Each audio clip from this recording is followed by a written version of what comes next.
Now at 9, we'll take you to a Father's Day event in Joplin, pitting dads against each other in a battle royale.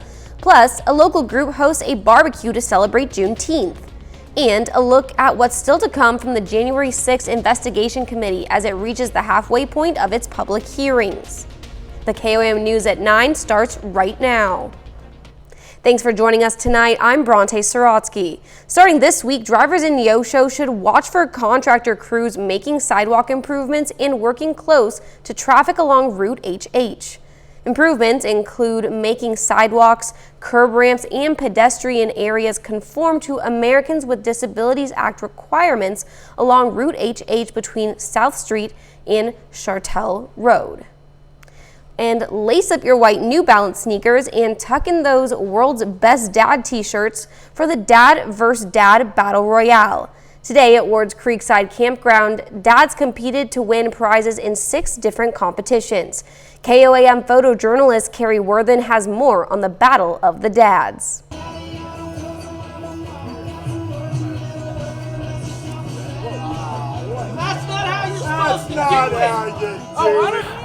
We wanted to let the dads shine. We wanted to see who the world's greatest dad was. You've got your shirt, bring it out, let's see. We're gonna have a couple of events, the cornhole tournament, the Find the 10mm challenge, the Hold the Flashlight challenge, let's see, a cook-off.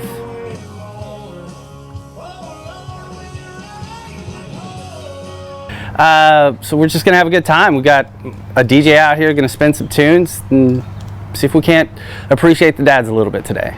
Up, slow, stop. No, to the left. To the left. Nope. Slow. Now go up. Is it really? To the right. Right. I actually saw a post on Facebook from a buddy of mine, Corey, and his post said, I saw 2 dads arguing over who was the world's greatest dad because they were wearing the t-shirts. So, well, let's figure it out.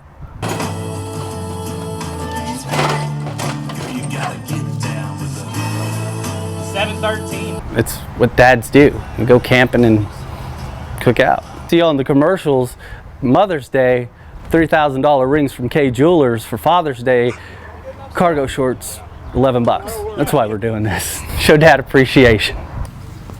Have a good time and show dads that we do appreciate them and everything that they do for their family. Winners of each competition went home with prizes from local businesses, but there was only one winner of the 2022 Dad Olympics, and he went home with a toilet trophy. Well, the Mini Hackney Community Service Center today at Kellogg Lake held a barbecue and fishing competition along with games, music, and dancing in celebration of Juneteenth. Juneteenth commemorates the emancipation of slaves in the U.S. The community group aims to bring awareness and educate people on what the holiday means.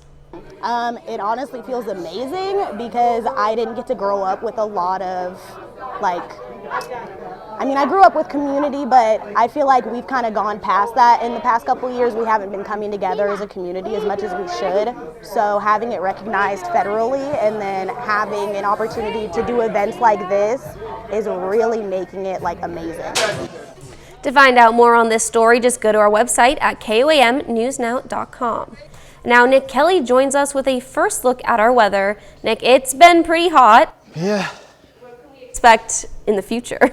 Well, kind of a repeat of today all over again for tomorrow, Bronte, but it does mean another mild start for the morning. This time, though, we started out at 74 degrees, topped out at 92. I think we'll actually drop back into the 60s with the way things are shaping for tonight. Because we have mostly clear skies in place, a light breeze, and that lower humidity, that's a setup that I think will go back into the 60s tonight. But all in all, this upper level ridge still a big factor in the forecast, and it's the same upper level ridge just keeping us in the lower 80s right now.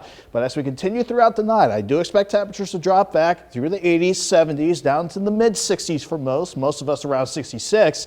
Then we'll waste no time going right back into the lower 90s for tomorrow, Bronte, with plenty of sunshine in tow once again. Looking down the road, though, I am tracking some rain chances and hopefully a big pattern change that could give us a break from the heat. We'll break it all out for everybody here in a few. All right, thanks, Nick. The Congressional Committee investigating the January 6th attack on the U.S. Capitol has reached a halfway point in its presentations to the public. There are 3 more sessions to go. Reporter Elise Preston takes a look at what we can expect to hear. This week, the House Select Committee investigating the January 6th attack plans to show former President Trump was involved in a plot to get states to name alternative slates of electors following the 2020 election. We'll show evidence of the president's involvement in this scheme. We'll show courageous state officials who stood up and said they wouldn't go along with this plan to either call legislatures back into session or decertify the results for Joe Biden. Congressman Adam Schiff will lead Tuesday's hearing featuring testimony from Arizona House Speaker Rusty Bowers, who says President Trump asked him to change the state's law to choose different electors. And Georgia Secretary of State Brad Raffensperger will testify he was pressured in a phone call to find more votes. I just want to find 11,780 votes, which is one more than we have. At a rally Saturday, former President Trump reasserted that the things he did during and after the 2020 election were perfectly fine. Word for word, this phone call could not have been better. Committee member Zoe Lofgren says the Justice Department will decide who, if anyone, gets prosecuted criminally. But she says Congress can act to make sure electors are protected in the future. The Electoral Count Act was violated, but we think we can tighten that up so it's less susceptible to abuse. Representative Adam Kinzinger, a Republican on the committee, believes President Trump is guilty of seditious conspiracy. And he recently received a written death threat against him, his wife, and his 5-month-old baby. There is violence in the future, I'm going to tell you. And until we get a grip on telling people the truth, we can't expect any differently. Former President Trump has already threatened to overturn the 2024 election if it doesn't go his way. The next January 6th committee hearing is Tuesday at noon Central Time. We take this time now to recognize tonight's four-state hero, Captain Lawrence Bowyer in the Marines. Captain Bowyer served in the South Pacific from 1942 to 1946. This highly decorated veteran is the recipient of the American Campaign Medal, Asiatic Pacific Campaign, World War II, Occupation Pacific, and China Service Medal. His hometown, Pittsburgh. We salute Captain Lawrence Bowyer, four-state hero. Up next, how having a plant-based diet can lower the chance of breast cancer. Summer and way too much screen time tend to go hand in hand, but experts say there are ways to do a digital detox. Reporter Mandy Gaither has advice on how to easily reduce screen time in today's Health Minute. From TV to video games, kids are spending a lot of time in front of screens. The newest studies are showing that the average child age 8 to 18 is spending 7.5 hours a day participating in screen time that is entertainment based. Too much screen time can take away from physical activity. It can also disconnect kids from others. Wendy Palmer with Children's Healthcare of Atlanta's Strong for Life program suggests doing a family-wide digital detox. One of the first steps is to take an honest assessment of what are your family's screen time habits. Once you figure out how much time parents and kids spend on screens, Palmer says set small, realistic goals and reduce screen time in increments. Try putting screens down for 10 extra minutes each day and increase it after that. Replace that time with family time. Setting those limits is not to punish our children or to have a negative consequence, but it really is to protect them. Palmer says to set up screen-free zones, remove devices during meal times and from the bedroom. It can keep a child up all night, whether they're getting alerts on their phone, and just the light alone from the devices has been proven to decrease the quality of sleep for adults and for children. The key there, she says, is for adults to follow the same rules they're setting for their children. For Health Minute, I'm Mandy Gaither. Palmer says to talk to your kids and explain why you're setting screen limits and to be consistent. She says it's important for kids to understand what to expect and that they're not being punished. Well, a new study says having a plant-based diet can lower the chances of breast cancer. Scientists from a university in France say women consuming a mostly plant-based regimen have lower risks of developing breast cancer. The team studied more than 65,000 women for 21 years. They found those women who followed a diet with a notable amount of whole grains, vegetables, fruits, nuts, and legumes had a 14% lower risk of developing breast cancer. A new study says a type of compound found in 2 kinds of fish can help you reduce Alzheimer's risks. Scientists at the Fatty Acid Research Institute say tuna and salmon contain a type of omega-3 fatty acid, the DHA, that helps people reduce the chances of getting Alzheimer's disease. Researchers analyzed almost 1,500 people 65 or older. They found those people getting omega-3 DHA were 49% less likely to develop Alzheimer's. After the forecast, McDonald's settles with the French government over a tax evasion case.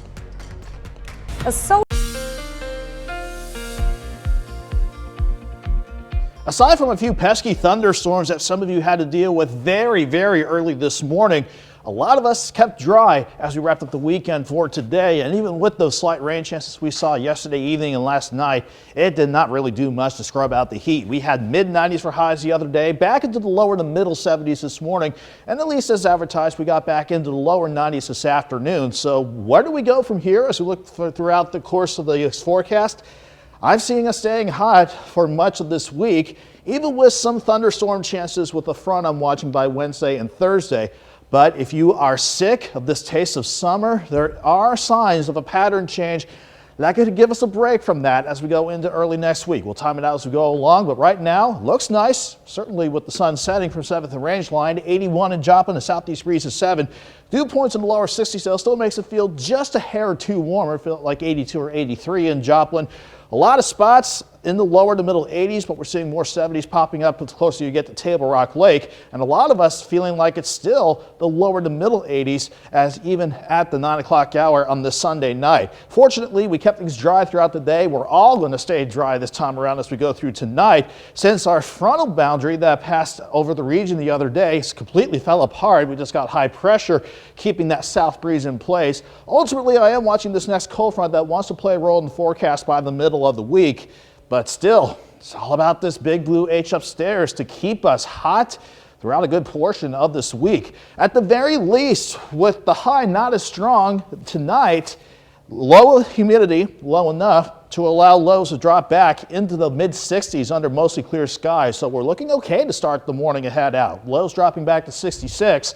Going throughout the course of the day, we'll keep that breeze out of the south very light at 5 to 10 miles per hour. That'll still get us to 86 by noon. Joplin topping out at 91 tomorrow. In fact, everybody, it's a pretty safe bet. We'll all top out near 91, if not in the lower 90s for tomorrow. Not much in the way of humidity for tomorrow, thankfully, but during the course of the afternoon, it could feel like the mid-90s throughout the region, especially during the peak heating in the afternoon.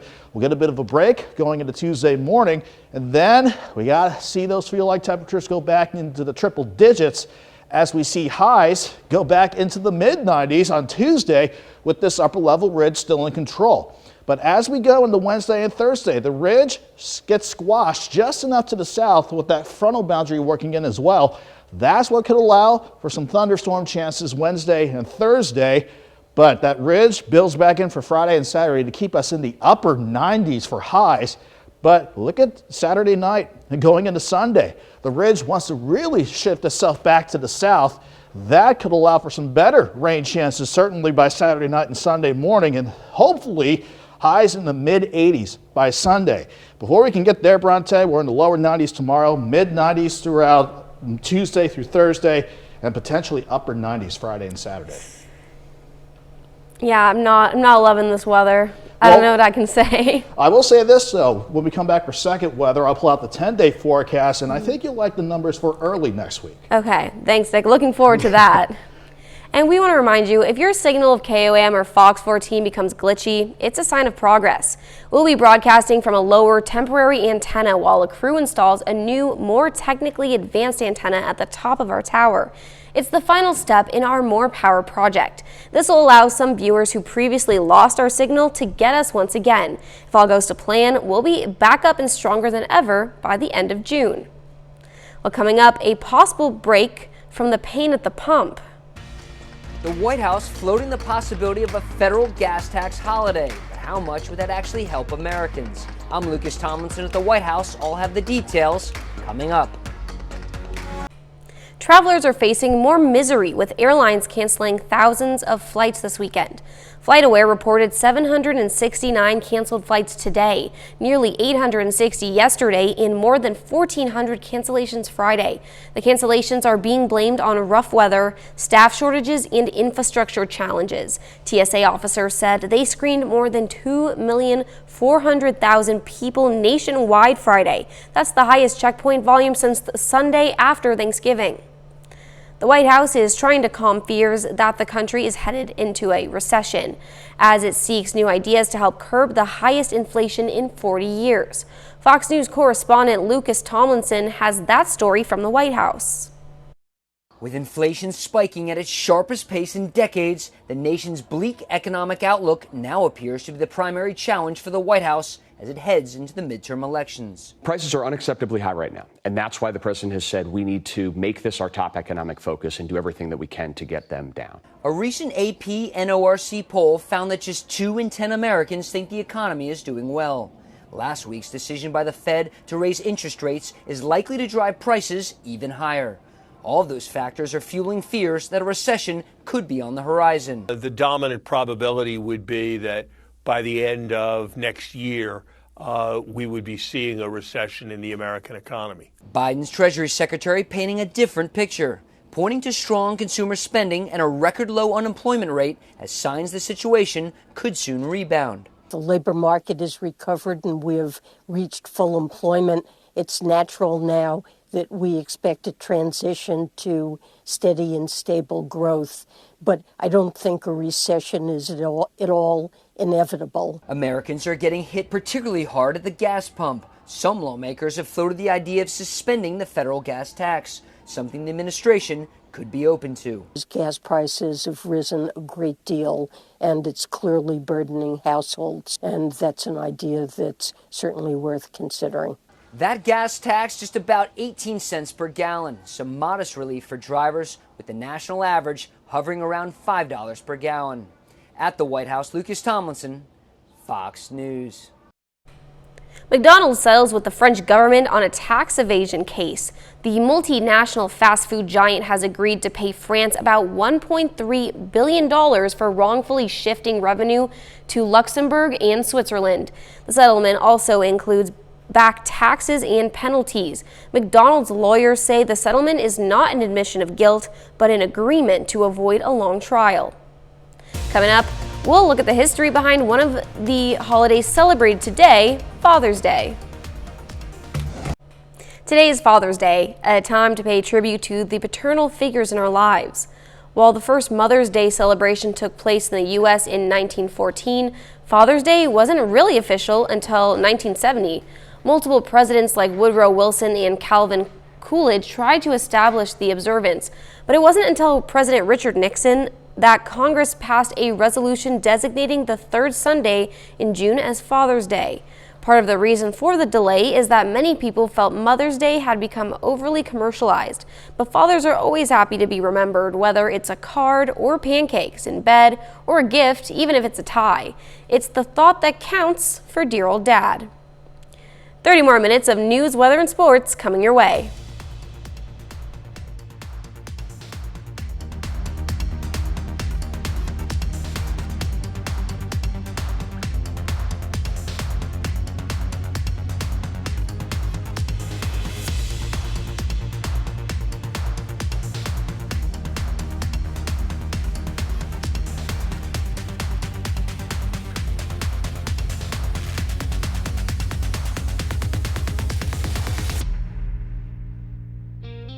Your vacation. Right now at 9:30, authorities in Missouri identify the state's first possible case of monkeypox. Plus, a warning from NATO officials that the war in Ukraine could last for years. And why staff members for Stephen Colbert's late night show were arrested on Capitol Hill. The KOAM News at 9 continues right now. The NATO Secretary General warns the bloody war in Ukraine could last for years, and he's urging Western governments to keep supporting Ukraine against Vladimir Putin's unprovoked and unjustified invasion. Meanwhile, Russian forces are ramping up attacks in the eastern Donbas region, slowly but steadily gaining ground. Fox News correspondent Steve Harrigan is in Odessa, Ukraine, with the latest. The head of NATO is now warning that the war between Russia and Ukraine could last for years, also saying that with proper military aid, Ukraine can begin to take back territory in the east that it has been losing to Russia. In the meantime, Ukraine's President Zelensky left the capital of Kiev for the Black Sea coast to tour the embattled cities of Mykolaiv as well as Odessa. He gave out medals, visited hospitals, and toured scenes of destruction, all the while trying to raise morale. We will not give away the South to anyone. We will return everything that's ours, and the sea will be Ukrainian and safe. Finally, family members of 3 former U.S. service members are speaking out about the possibility that their family members may have been captured by Russia. They came here to fight for Ukraine. So far, the State Department is not giving any official confirmation on the status of these 3 Americans, but they are repeating a warning issued by President Biden that Americans should not go to Ukraine. In Odessa, Ukraine, Steve Harrigan, Fox News. 2 more states have reported their first cases of monkeypox, Missouri and Indiana.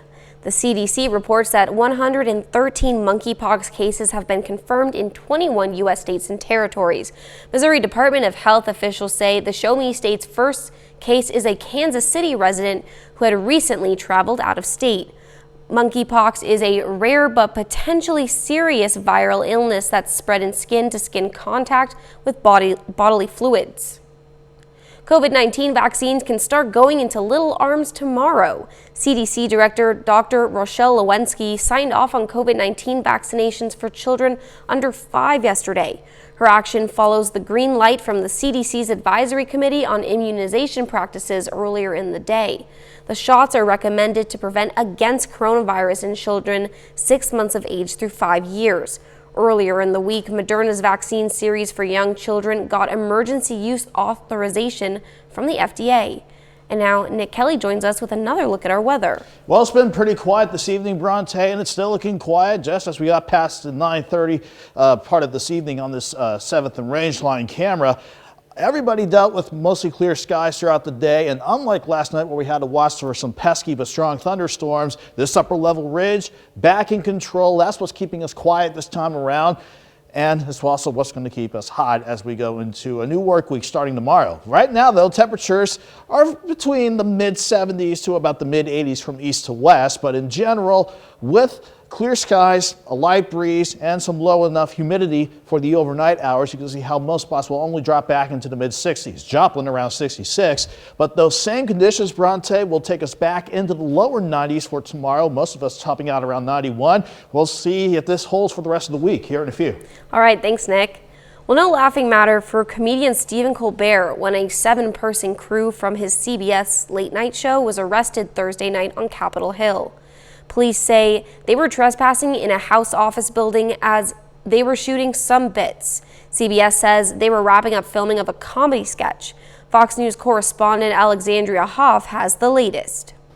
There's a lot of irony here because this group was there to film a comedy bit about the January 6 hearings, which of course concerned the unlawful entry into the Capitol, which is now the same charge that this group is facing. When you see these people come into the Capitol, it just shows that the Democrats are not serious. This is all political theater.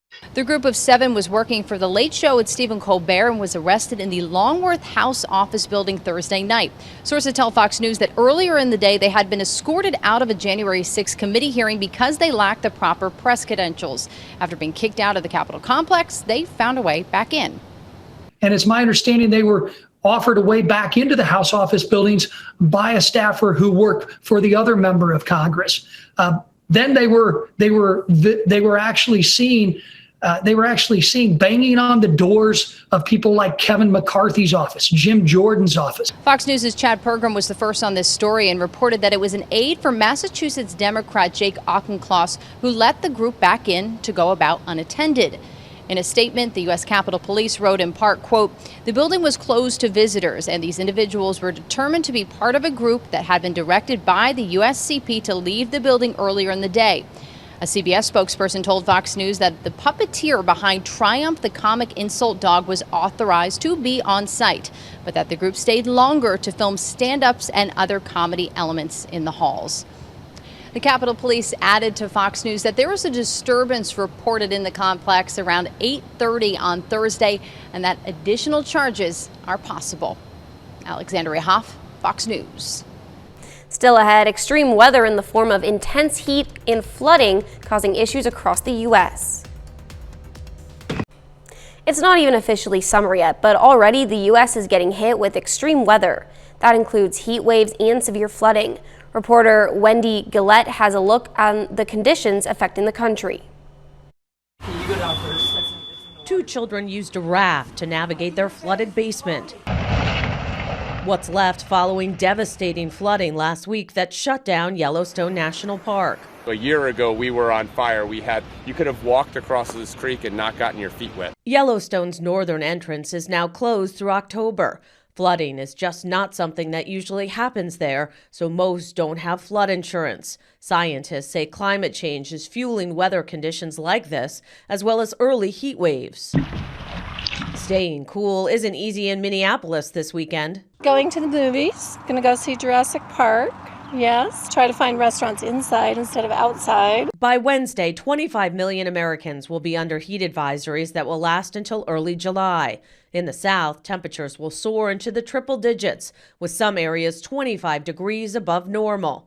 Houston prepared for a steamy Juneteenth celebration. Please hydrate, wear light clothes. The heat has been so extreme in southwest Kansas, it killed cattle. Cattle are extremely resilient animals, and they're very, very tough, hardy animals. Sometimes conditions get so extreme, it doesn't matter how hard producers prepare the environment, the operation, the animals for weather extremes. About 2,000 heat-related cattle deaths have been reported in the past week. Wendy Gillette, CBS News. An estimated 40% of Americans live in countries that were hit by climate disasters last year. A little later, two award-winning musicians announced plans for their latest projects. Welcome back. Time now for your weather forecast.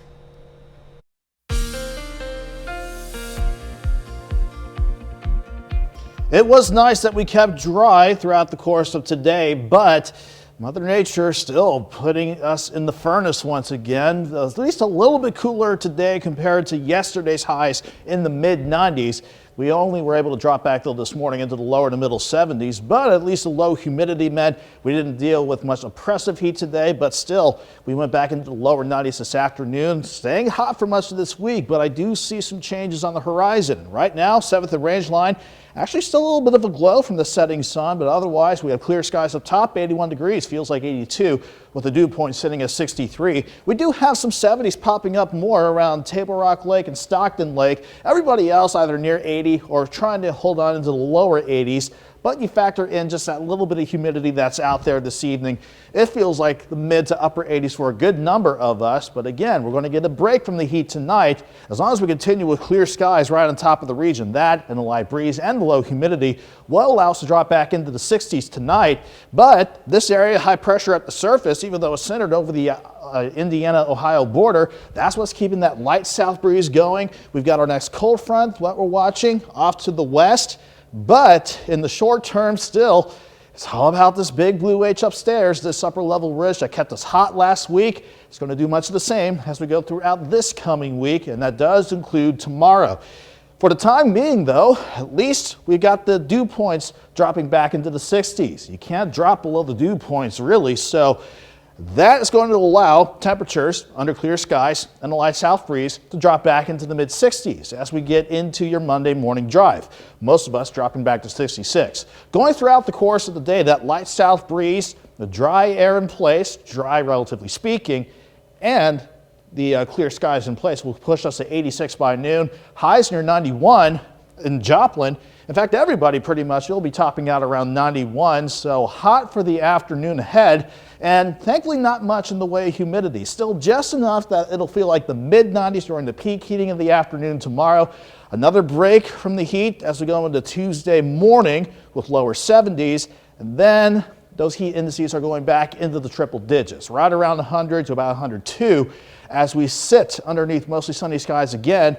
sending us into the upper 90s for your actual air temperatures thanks to this upper level ridge on Tuesday. But this ridge, once it gets squashed just far enough to the south, that will allow that cold front to the west to come nearby, just north of the region, but close enough to give us some scattered thunderstorm chances on Wednesday, isolated storms on Thursday. That temporarily lifts back to the north, but with this upper ridge in control, we'll be pushing highs into the upper 90s for Friday and Saturday. But then the ridge really starts to buckle down as another stronger system wants to come on in for Sunday. You can see what it does as we go into the extended forecast. That'll give us a good shot potentially for thunderstorms Saturday night into Sunday to drop us back near 84.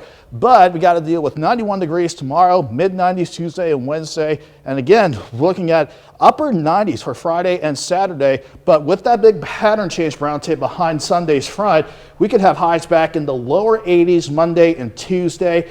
It's short-lived though, because sticking with Doug's pattern, once we hit Wednesday of next week, that upper ridge builds back in. So there will be a break from the heat. We just have to be patient for it. So we'll get a slight relief, but it's still 80s, so not still hot.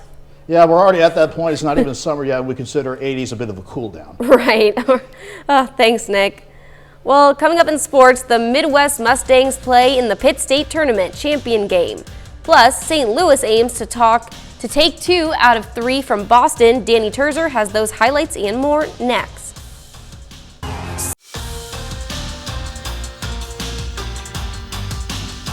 The Midwest Mustangs play for the Pitt State Tournament Championship today. The Mustangs topped NBA 9-1 on Saturday to earn a spot in the title game. Today they face the Topeka Scrappers in the championship, and the Mustangs win it all 8-5. Mario Mangini collects 3 hits in the game. The Joplin Outlaws at home once again tonight, taking on the North Division leaders, St. Joe. Outlaws win 4-1. Garrett Chun drives in 3. Liam Bailey picks up 3 hits and 2 runs. And on the mound, Ethan Sally tosses 5 scoreless innings, allowing 1 hit and striking out 3. The St. Louis Cardinals are in the middle of a 3-game series with the Boston Red Sox. This series is the only time these two teams will meet this season. Even at 1 game apiece heading into today's series finale, Harrison Bader ties things up at 1, knocks it through the left side. Tyler O'Neill scores.